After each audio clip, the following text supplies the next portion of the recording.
السلام علیکم. پروگرام پس آئینہ میں آپ کا میزبان غلام نبی مورائی. آج ہم حالات حاضرہ پہ بات کریں گے حسب معمول. ہمارے تجزیہ کار، تجزیہ نگار اور اسکالر سید محب اللہ شاہ صاحب ہمارے ساتھ موجود ہیں. السلام علیکم شاہ صاحب.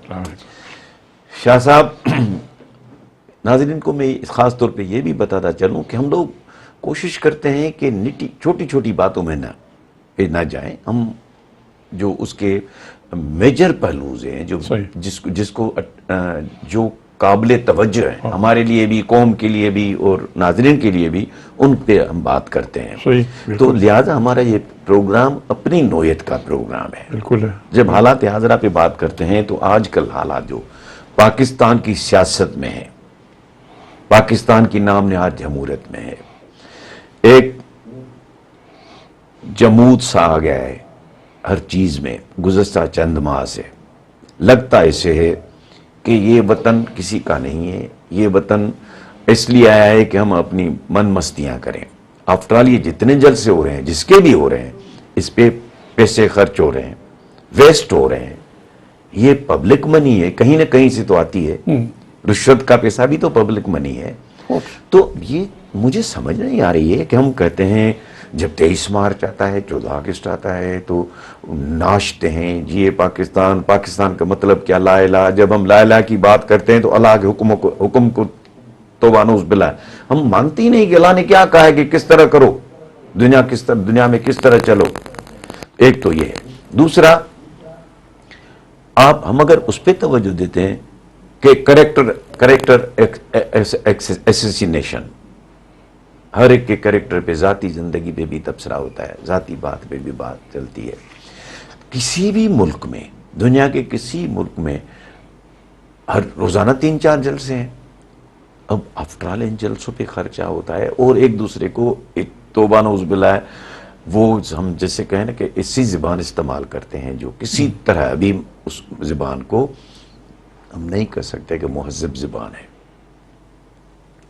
اب ان حالات میں آپ کی نظر چونکہ ہر چیز پہ focus, you are a focused person and ہر چیز آپ کی نظر میں ہے، تو اب آپ کیا سمجھتے ہیں کیا ہو رہا ہے، کیا ہونے والا ہے؟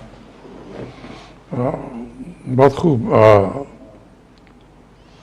مولوی صاحب، جو دیکھ رہے ہیں کئی ہفتوں سے ساری قوم دیکھ رہی ہے، جس قسم کی گفتگو ہوتی ہے، گالم گلوچ، اتنی بدزبانی، مختلف ہر طریقے سے مختلف لوگوں سے، لیڈر صاحبان جو ہے جو زبان استعمال کرتے ہیں، آپ کسی محفل میں اس قسم کی زبان بول نہیں سکتے. ٹھیک ہے صاحب. پھر یہ ہے کہ آپ دیکھیں کہ کئی دنوں سے ایک اور تماشا جو ہے وہ چل رہا ہے. لوگوں کی بولیاں لگ رہی ہیں، خریداری ہو رہی ہے اور بڑے خوشی سے لوگ ادھر سے ادھر جا رہے ہیں. کسی بکریوں کی طرح بک رہے ہیں. کسی کو کوئی شرم و حیا، کوئی سینس آف لائلٹی، کوئی اٹیچمنٹ کسی چیز سے. میری نظر میں ان کو جو بھی پارٹیاں ہیں کہ یہ الفیہ میں یہ سب کے ساتھ ہوتا رہا ہے. آج پی ٹی آئی کے ساتھ ہو رہا ہے، پہلے پیپلز پارٹی، نواز لیگ، اس قسم کی یہ ساری جو ہیں ان کے ساتھ مختلف وقتوں پہ مختلف یہ لوگ کرتے رہے ہیں. تو پکچر کیا نظر آتی ہے؟ یہ کسی ایک فرد یا ایک پارٹی کی بات نہیں ہے، یہ ایک سسٹم کی ہم بات کر رہے ہیں. ایک سسٹم جو ہے جس پہ ایک تہمت لگا کے دی گئی ہے کہ یہ جمہوریت ہے، ایک تہمت ہے اس پر کہ ہاں یہ جمہوریت. کیسی یہ جمہوریت ہے؟ یعنی جس قسم کی خرید و فروخت، ہارس ٹریڈنگ، کوئی لائلٹی نہیں، کسی کے ساتھ کوئی کھڑا نہیں ہوتا، صرف ذاتی مفاد، جہاں سے زیادہ لالچ ملے وہیں چلے جائیں. یہ جو بدبو ہے یہ سارے معاشرے میں پھیلی ہوئی ہے، کئی سالوں سے یہ چل رہا ہے اور ہر ایک دیکھ رہا ہے.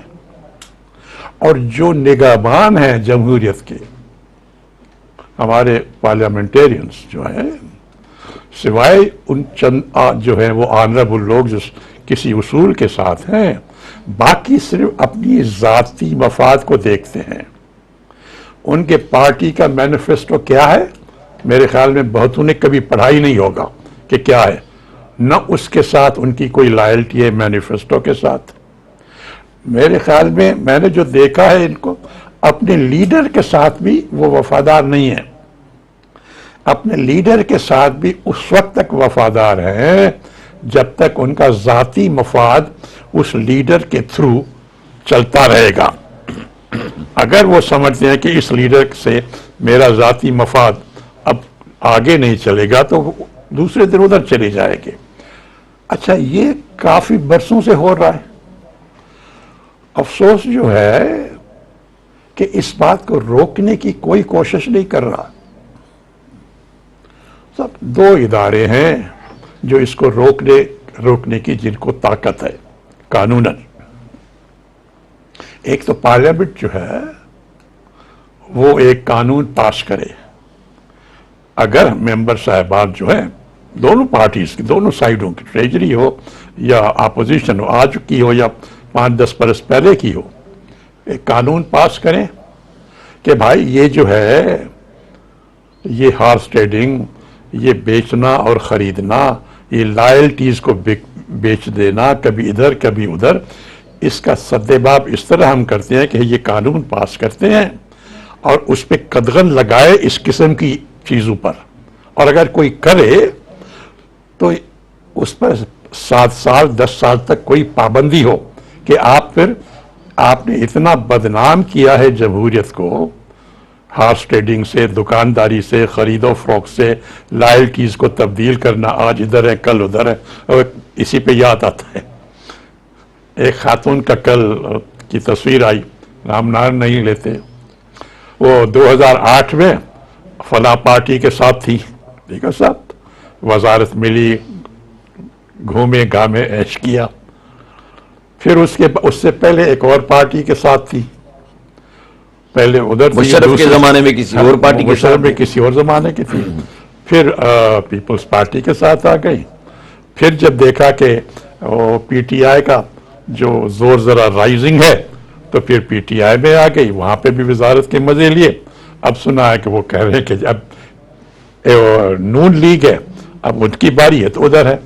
یعنی کوئی شرم و حیا کوئی ہو، کوئی اخلاقیات ہو، اور افسوس یہ کہ وہ دوسری پارٹی والے بھی لیتے ہیں، ہاں یعنی یہ کوئی نہیں روکتا کسی کو۔ تو میں عرض کر رہا تھا کہ ایک تو یہ قانون پاس ہو، اسمبلی پاس کرے کہ بھائی اس کا سدباب ہونا چاہیے۔ 1.5-2 سال پہلے میں نے دیکھا کہ ہاں ایک پرائیویٹ ممبر نے یہ بل پیش کیا قومی اسمبلی میں کہ بھائی اگر کوئی اس طرح پارٹیز کو لائلٹیز تبدیل کرے، آج ادھر ہے کل ادھر ہے، تو ان پر 7 سال کی پابندی لگائی جائے تاکہ وہ پھر الیکشن کنٹیسٹ نہ کر سکیں۔ آج کل یہ ہے کہ جی آپ نے دیکھا کہ جس طرح یہ چل رہا ہے نا، اب آ کے حالانکہ 63 ہے مگر اس کی بھی پرواہ نہیں ہے۔ چلو جی یہ لوگ سوچ رہے ہیں کہ پرواہ نہیں، کیا ہوا، ڈسکوالیفائی ہو جائیں گے نا، مگر اتنا مالی جو بھی فائدے ہوں گے وہ اس سے زیادہ تکڑے ہیں۔ ڈسکوالیفائی جو ہے نا وہ بھی چند دن کے لیے نا، یہ بھی تو سزا ہی نہیں ہے نا، سزا ہی نہیں۔ آج ڈسکوالیفائی ہو گئے، پتا ہے کہ 90 دن کے بعد پھر الیکشن ہوگی، فلاں پارٹی سے ٹکٹ ملے گی، پھر آ جائیں گے، تو یہ کوئی سزا تو نہیں ہوئی نا، پیسے الگ ملے، بدنامی الگ ہوئی اور سزا بھی نہیں ملی۔ تو اس سزا کے لیے اس ممبر نے تجویز کی تھی کہ بھائی 7 سال کے لیے، تاکہ اگلی جو الیکشن ہو وہ 5 سال کے لیے اس میں بھی نہ آئے، تاکہ کچھ اس پر قدغن لگے۔ نہیں ہوا، اس نے ریزولوشن تو پیش کیا لیکن اس کو کسی نے تائید نہیں کی، نہ سرکاری بینچز نے نہ اپوزیشن نے۔ مطلب کہ ہر ایک یہ ہے کہ جی ہاں یہ چلتی رہے دکان، اس کو بند نہیں ہونا چاہیے۔ تو جمہوریت جو ہے، جو جمہوریت کے نگہبان ہیں، ان پر کوئی فرض عائد ہوتا یا نہیں ہوتا؟ لوگوں کا ٹرسٹ جو ہے، جو اعتبار ہے، اس انداز سے جمہوریت سے بھی اور ان سیاست دانوں سے بھی اٹھتا جا رہا ہے۔ اگر کوئی ذمہ داری سے اس بات کو دیکھے، اب جو ہے اب یہ ایشو آیا ہے سپریم کورٹ کے سامنے کہ آرٹیکل 63A کی جو ہے آپ انٹرپریٹیشن کیجئے. اب وہ سب جوڈس معاملہ ہے تو زیادہ ہم کل اس پہ کمنٹ تو نہیں کریں گے. سپریم کورٹ نے ریمارک دیے ہیں کہ دیکھیں جی ووٹ دینے دیں، ووٹ دینے کے بعد ہم دیکھیں گے کیا کرنا ہے. اب وہ تو آئین بھی کہتا ہے کہ ایشو وہ جو ہے ڈسکوالیفائی ہوں گے. دیکھیں نا، ایشو جو ہے سرکار اس حساب سے گئی ہے، انہوں نے جو کی ہے کہ صاحب وہ لمبی عمر بھر ڈسکوالیفیکیشن ہو. ٹھیک ہے نا. آج کل یہ ہے کہ کوئی ڈسکوالیفیکیشن نہیں ہے، مطلب جس طرح پہلے عرض کیا نا کہ آج نہیں ہو 3 مہینے کے بعد الیکشن ہوگی وہ پھر کنٹیسٹ کر کے آئے گے، تو یہ کوئی لمٹ، کوئی پنشمنٹ تو نہیں ہوئی نا. اچھا نہیں سپریم کورٹ یہ کر سکتی ہے کیونکہ کام تو پارلیمنٹ کا ہے. صاحب وہ پارلیمنٹ تو نہیں کرتی نا. پارلیمنٹ میں ابھی تو عرض کیا کہ بھائی وہ پرائیویٹ ممبر نے بل پیش کیا، اس کو کوئی سپورٹ نہیں کرتا تو وہ بیکار ہو گیا. نہ ٹریجری نے سپورٹ کیا، نہ اپوزیشن نے. مطلب کہ دوسرا یہی ہے نا، فائنل اتھارٹی جو ہے قانون کی انٹرپریٹیشن کی وہ تو سپریم کورٹ ہے. اب کہہ نہیں سکتے کہ سپریم کورٹ کیا فیصلہ کرے گی، آیا ان پر کوئی قدغن لگے گی ایسی کہ وہ پنشمنٹ ہو یا کیا انٹرپریٹیشن، ہم کہہ نہیں سکتے. لیکن یہ ہے کہ ہر ایک کی آنکھ اب لگی ہوئی ہے کہ سپریم کورٹ اس پر کیا فیصلہ کرتی ہے.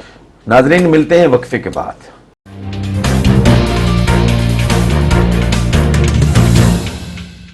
Welcome back.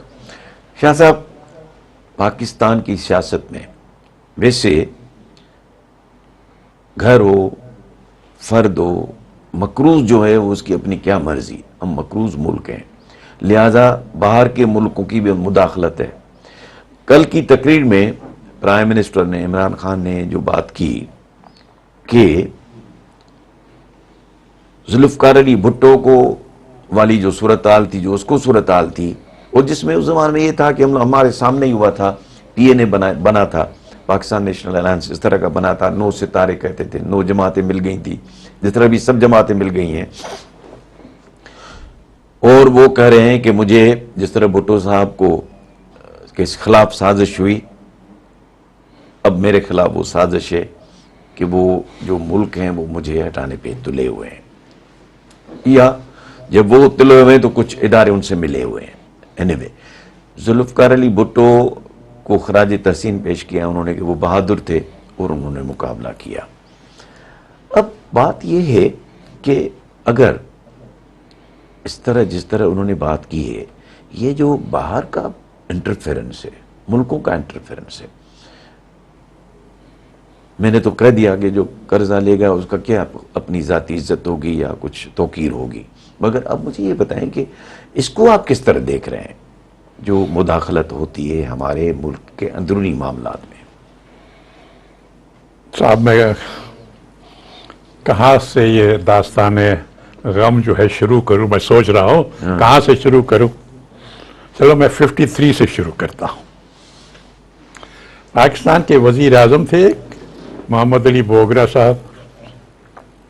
وہ ایک حقیقت وہ سفیر تھے واشنگٹن میں. انہوں نے کیا سفارش کروائی، کیا ہوا کہ گورنر جنرل جو تھے ان کو پاکستان کی پارلیمنٹ جو تھی اس میں کوئی ایسا آدمی نظر نہیں آیا جو اس وقت وزیر اعظم تھے اس وقت اس کو ڈسمس کیا. شاید سہروردی کو کیا تھا نا؟ نہیں وہ آئی تھنک خواجہ ناظم الدین صاحب تھے. بنگالی تھے بعد میں 56 میں وہ آئے. اور یہ سفیر صاحب جو تھے سرکاری ملازم تھے واشنگٹن میں، امریکہ میں سفیر تھے پاکستان کے. اس کو آئے بولا تو بیٹھ جا. بھائی اس کو کون سا الہام ہوا اس گورنر جنرل کو کہ جو امریکہ میں ہمارا سفیر ہے اس کو بلا لیجئے. اچھا سے اب پھر آتے ہیں، یہ تھے غلام محمد صاحب. غلام صاحب. اب دوسرا جی یہ بھی اخباروں میں آیا ہے، ایک اور وزیر اعظم مشرف صاحب نے جس کو رکھا، شارٹ کٹ صاحب جس کو کہتے ہیں، کیئر ٹیکر بھی بنا معین الدین. نہیں صاحب وہ دوسرے کے دوسرا جو تھا شوکت عزیز صاحب، وہ جو شارٹ کٹ صاحب جو تھے جس کو کہتے تھے، وہ کیسے بنے؟ پہلے وہ بڑی کوشش کر رہے تھے نواز شریف صاحب کی حکومت میں اور پیپلز پارٹی کی حکومت میں بھی اس کوشش میں تھے کہ جی ان کو اسٹیٹ بینک کا گورنر بنا لیں. مجھے معلوم ہے یہ حقیقت. پھر جب مشرف کا مارشل لا آیا تو وہ صاحب جو تھے ان کی دوستی تھی امریکہ کے جو سفیر تھے انڈونیزیا میں، کیونکہ یہ بھی سٹی بینک کے ملازم تھے وہاں پہ انڈونیزیا میں انہوں نے کام کیا تھا. تو وہ سفیر جو تھے تو جس طرح ہوتا ہے ایک کی کیپٹل میں رہتے ہیں تو اٹھنا بیٹھنا سوشل سرکلز میں ہوتا ہے. پھر وہ جو سفیر تھے امریکہ کے وہ بہت بڑے پاورفل ہو گئے. جب وہ بش صاحب کی حکومت آئی تو وہ ڈپٹی سیکرٹری ڈیفنس ہو گئے. جارج بش جو تھے جونیئر، اس کی پریزیڈنسی میں انہوں نے اپنے دوست سے سفارش کروائی. اور جو آدمی کوشش کر رہا تھا کہ مجھے اسٹیٹ بینک کا گورنر بنا دیں وہ نہیں بنتا تھا. پہلے وزیر یہاں آیا اور وزیر اعظم، فائنانس منسٹر، پھر وزیر اعظم بن گیا کئی سالوں تک. ٹھیک ہے صاحب. تو عرض یہ ہے کہ باہر کے ملکوں کی انٹرفیئرنس پاکستان میں کافی عرصے سے چلی آ رہی ہے. ٹھیک ہے صاحب. یہ اخباروں میں یہ باتیں آئی ہیں، یہ کوئی نہیں، یہ تو نہ صرف اخباروں میں ہے مگر یہ ہو چکا ہے، ہوا ہے اور اس پہ رپورٹنگ ہوئی ہے. اب آتے ہیں کہ بھٹو صاحب کے دنوں میں یہ جو پی این اے موومنٹ تھی 1977 کی، اور یہ 9 پولیٹیکل پارٹیز جو آپس میں جن کی ایک دوسرے کے بے تحاشا مخالفت تھی، ان میں مذہبی پارٹیز بھی تھی اور ان میں سیکولر پارٹیز بھی تھی، ان میں جمہوری پارٹیز بھی تھی، غیر جمہوری پارٹیز بھی تھی، جو آپس میں ملتے نہیں تھے. ان کو کس نے اکٹھا کیا یکدم؟ کیونکہ جب الیکشن اناؤنس ہوئی تھی بھٹو صاحب نے کی تھی 77 میں جنرل الیکشنز، اس سے پہلے یہ تتر بتر تھے. کس کے حکم پہ وہ سارے اکٹھے ہو گئے اور پھر ایسے اکٹھے ہو گئے. پھر ان کو باہر سے جو مدد ہوئی تو اندر سے بھی ان کو مدد ہوتی ہے تاکہ مل ملا کے یہ اس بات کو آگے چلائیں. اور وہی ہوا کہ جو اپوزیشن اور بھٹو صاحب کے درمیان اتفاق ہو بھی چکا تھا کہ اچھا ہم ان کانسٹیٹیونسیز پہ نئے سرے سے الیکشن کراتے ہیں. ڈیل ہو گئی تھی. ہاں، وہ باہر میں جائے اور حکومت کا تختہ الٹا گیا اور وہی لوگ جو جمہوریت کے پاسبان بنے پھرتے ہیں اسی حکومت میں جو ماشاء اللہ حکومت آئی اس میں وہ وزیر بن گئے. تو یہ گٹھ جوڑ جو ہے وہ بہت پرانا ہے اور اکثر ہمارے ملک میں ایک ہی مغربی طاقت ہے جس کا اثر اتنا ہے. میں نے عرض کیا 53 سے آپ شروع کر لیجئے اور پھر چلتے آ رہے ہیں. پھر وہ بھٹو صاحب والی جو پی این اے کی تحریک ہوئی اور حکومت الٹی گئی. آپ اس میں اسلم بیگ صاحب جو تھے نا آرمی چیف، اس میں کافی مضامین لکھے ہیں. اس میں اس حقیقت کو اس نے بھی دوسرے لوگوں نے تو لکھا ہی ہے، انہوں نے بھی لکھا ہے اس پہ کہ اس کے کیا، اس کے محرکات کیا تھے اس کے پیچھے. اچھا، اب بھٹو صاحب کی کل جو عمران خان صاحب نے بھٹو صاحب کی پریز کی، ان کی تعریف کی، وہ بات تو حقیقت ہے. جو ان کے مخالفین بھی ہے، ایک ممالست نہیں ہے کہ بھٹو صاحب بھی لیاقت باغ میں یا رجا بازار میں لیٹر وہ لے کے آئے جو ان کو لکھا گیا تھا، اور یہ بھی ایک لیٹر دکھا رہے تھے. Bhutto was a brave man, braver than Imran. اس نے تو لیٹر دکھایا کہ یہ لکھو، مجھے یہ دبانا چاہتے ہیں یا مجھے ہراس کرنا چاہتے ہیں، میں دبنے والا نہیں ہوں. اس کی تو عمران خان نے وہ لیٹر دکھایا نہیں، کہا کہ یہ لیٹر ہے میرے جیب میں رکھتا اور ہوں. بھی بہت سی باتیں ہیں نا. بالکل، میں تو کہوں گا نا بھٹو صاحب کی لیڈرشپ، اس کا ویژن، اس کی کریج، اس کا کوئی مقابلہ نہیں ہے پاکستان میں. اور میں صاف کہتا ہوں کوئی پاکستانی لیڈر ایسا نہیں نکلا جو ان کے مقابلے کا ذہین ہو, جو ان کے مقابلے کا ویژن رکھتا ہو کہ پاکستان میں کہاں اس ترقی کر کے لے جانا ہے, اور جو ہمت اور انہوں نے جو سیلف رسپیکٹ دکھائی.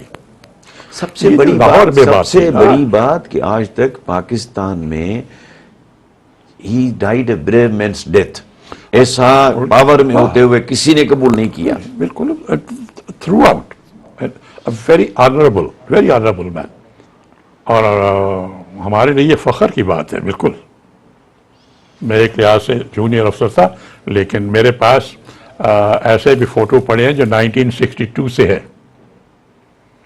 میں اپنے کالج یونین کا اس زمانے میں پریزیڈنٹ تھا, کالج یونین کا. He used to love people, student leaders he used to love.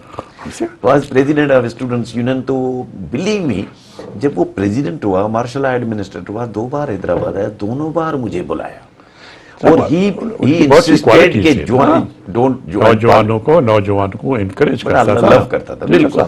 اب بات یہ ہے کہ یہ جو ہے فارن انٹرفیئرنس کی بات, بٹ یہ اگین یہ ریکارڈ کی بات ہے, اور اس پہ لکھا گیا ہے کہ لاہور میں ہنری کسنجر جو اس زمانے میں فارن منسٹر تھے امریکہ کے, وہ لاہور میں بھٹو صاحب تھے, وہاں لاہور میں ان کی میٹنگ ہوئی, اور ان کو اس بات پہ ان کو تھریٹ دیا گیا جس کا ذکر تھا کہ جی وہ پاکستان کو نیوکلیر پاور بنانا چاہتے ہیں تاکہ اس ریجن میں پاکستان پر کوئی اور بلیک میل نہ کر سکے پاکستان کو. تو وہ بڑی مشہور تقریر ہے بھٹو صاحب کی نا, ہم گھاس کھائیں گے لیکن ہم نیوکلیر بم بنائیں گے تاکہ ہماری ساورنٹی پہ کوئی اٹیک نہ کر پائے. تو کسنجر نے یہ تھریٹ دیا ان کو, اور یہ ہے کہ ہاں will make horrible example of you. اب وہ جو ہے وہ تو معلوم بھی ہے کس نے کہا, اور وہ پارلیمنٹ میں اسمبلی میں راجہ بازار کے علاوہ اسمبلی میں بھٹو صاحب نے تقریر کی تھی کہ an elephant is threatening me, ایک ہاتھی جو ہے وہ میری جان کے پیچھے پڑا ہوا ہے. تو یہ میں نے شروع کیا تھا 53 سے, وہاں سے لے کے مختلف جو پارلیمنٹری انٹرفیرنس جو ہوئے ہیں, پاکستان کی حکومتوں کو ہٹانا, گرانا, نیا بنانا, اور وہ لوکل جو پاور سیکٹرز ہیں, پاور بروکرز ہیں, ان کو استعمال کر کے اب اگر عمران خان یہ بات کر رہے تو میں سمجھتا ہوں کہ وہ ذمہ دار آدمی ہیں, اور یہ کوئی نئی بات نہیں ہے, پاکستان میں پہلے بھی ہو رہا ہے. اصل بات ہے کہ جو پاکستان کے اندر جو پاور بروکرز ہیں وہ خیال کریں کہ اپنے ملک کو اس طرح بدنام نہ کرے فارن پاور سے مل کے. خدا کرے اس بار ہمیں یہ سمجھ آ جائے. ناظرین ملتے ہیں وقفے کے بعد.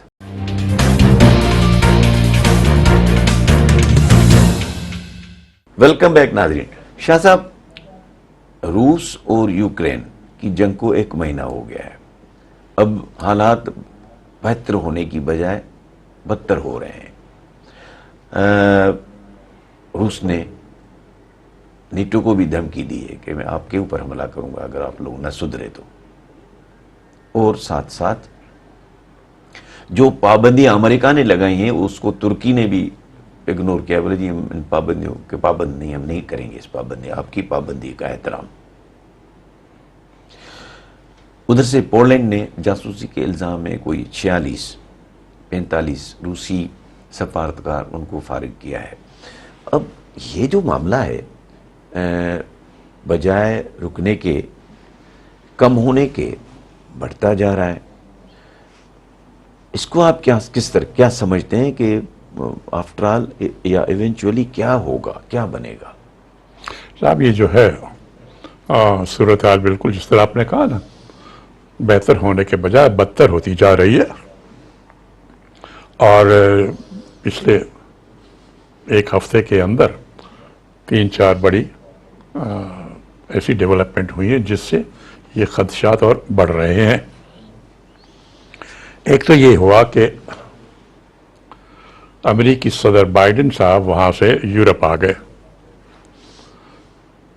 4 دن انہوں نے نیٹو کی میٹنگ کی, یورپین G7 کی میٹنگ کی ان کے ساتھ, پھر پولینڈ گئے, پھر ریفیوجیز سے ملے, پھر اور مختلف سی, مطلب کہ اس بات کو زیادہ انہوں نے فوکس کیا اس بات پر, اس لڑائی پر. وہاں سے امریکہ سے وہ یورپ میں آ گئے. تو ایک لحاظ سے اگر یورپ والے کوشش بھی کر رہے ہوتے کہ کو صلح صفائی کی بات ہو, کوئی نیگوسیشنز ہوں تاکہ کوئی کمپرومائز ہو جائے, اب امریکی صدر اگر وہاں آ کے اور اس قسم کی جو انہوں نے باتیں کی, اس سے تو یہی لگا کہ بھائی صلح صفائی کی کوئی بات نہیں کرنی, اس جنگ کو اور تیز کرنا ہے. انہوں نے اب ذاتی حملہ بھی کیا. ایک پریس کانفرنس میں انہوں نے کہا روسی صدر, یہ نہیں ہوتا, یہ پروٹوکول جو ہے مختلف ملکوں کے جو ہیڈز آف گورنمنٹس ہیں اس قسم کی کہ الفاظ استعمال نہیں ہوتے. ایک تو انہوں نے کہا کہ یہ وار کرمنل ہے.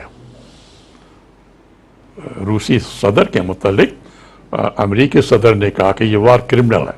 ٹھیک ہے صاحب. تو اب جب یہ ذاتیات میں بات ہو گئی, یہ پالیسیز کا ایشو نہیں ہے, ذاتیات میں ہو گیا. اور اس کے بعد جب پولینڈ میں آخری دن انہوں نے تقریر کی, تو وہ جو انہوں نے فارن آفس نے لکھ کے دی تھی ان کو تقریر, اس سے ہٹ کے ایکسٹیمپور کچھ بولے انہوں نے. اس میں انہوں نے اور ایک بات کی, انہوں نے کہا کہ یہ جو ہے اس کو کوئی حق نہیں, پوٹن کو کوئی حق نہیں کہ روس کا صدر رہے, اور اس کو تبدیل ہونا چاہیے. اب یہ انٹرفیئرنس ہے کسی یعنی کھلا دوسرے ملکوں کے افیئرس میں, بین الاقوامی لحاظ سے, انٹرنیشنل ڈپلومیسی کے لحاظ سے, یونائٹڈ نیشنز کے جو اصول ہیں ان کے لحاظ سے. لیکن وہ دونوں باتیں کہہ گئی. تو اب مطلب یہ ہے کہ یہ آگ جو ہے اس کو اور بھڑکا کے گئے, یہ ٹھنڈی نہ ہو, یہ اور تیز ہو جائے آگ. تو اب تو یہ ذاتی ان کے درمیان ہو گئی. اس کا مطلب یہ ہوا کہ جب تک پوٹن صاحب صدر ہیں اور بائیڈن صاحب صدر ہیں, ان دونوں ملکوں کے درمیان تعلقات بہتر ہونے کی کوئی امید نہیں ہے. اور وہ جو ایک دوسرے کے خلاف وہ کریں گے, وہ کہیں یہ بھی نہ ہو کہ وہ جو چیزیں ہیں ہاتھ سے نکل جائیں, تو پھر ایک بہت بڑی لڑائی کی صورت میں وہ پیدا ہو سکتی ہے.